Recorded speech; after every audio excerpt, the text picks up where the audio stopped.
भाई भोजपुरी इंडस्ट्री के सुपरस्टार गायक और अभिनेता राकेश मिश्रा इस समय कौन से गाड़ी से चलते हैं, उसका नाम क्या है और उसका प्राइस क्या है, इस वीडियो में हम बात करने वाले हैं। जी हाँ, नमस्कार दोस्तों, आप सभी लोगों का स्वागत है हमारा चैनल BFC एवरग्रीन में। तो वीडियो को आगे देखने से पहले लाइक करिएगा।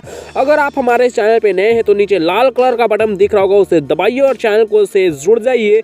साथ ही में सबसे पहले हमारे इंटरेस्टिंग वीडियो को देखने के लिए घंटा को भी ऑल पे सिलेक्टेड जरूर करिएगा। दोस्तों, अगर बात किया जाए राकेश मिश्रा के बारे में, तो अगर आप इनके फैन हैं तो इस वीडियो को आगे शेयर करिएगा। और बता दें कि राकेश मिश्रा बहुत ही अच्छे गाने भोजपुरी इंडस्ट्री को दे चुके हैं, एक से बढ़कर एक सुपर डुपर हिट गाने दे रहे हैं ये भोजपुरी इंडस्ट्री को। अगर बात किया जाए इनके फिल्मों के बारे में, तो ये काफी ज्यादा पारिवारिक और काफी अच्छी पिक्चर यानी काफी अच्छी फिल्म भी भोजपुरी इंडस्ट्री को दे चुके हैं अब तक। अब अगर बात कर लिया जाए इनके कार के बारे में, तो इस वक्त राकेश मिश्रा भोजपुरी इंडस्ट्री में अपने फॉर्च्यूनर से चलते हैं। जी हाँ दोस्तों, राकेश मिश्रा इस समय अपने फॉर्च्यूनर से चलते हैं, जिसकी प्राइस लगभग 42 से 45 लाख रुपए बताई जाती है। जी हाँ दोस्तों, 42 से 45 लाख रुपए के फॉर्च्यूनर से इस समय राकेश मिश्रा चलते हैं। फिलहाल इनके बारे में आप लोगों का क्या है कहना, आप लोग अपना राय नीचे कमेंट्स में दीजिएगा।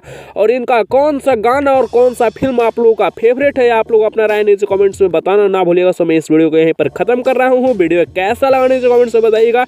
अपडेट पसंद आया होगा तो लाइक से सब्सक्राइब करिएगा। ऐसी और इंटरेस्टिंग वीडियो भोजपुरी इंडस्ट्री से जानने के लिए आप हमारे चैनल BFC एवरग्रीन को सब्सक्राइब जरूर करिएगा।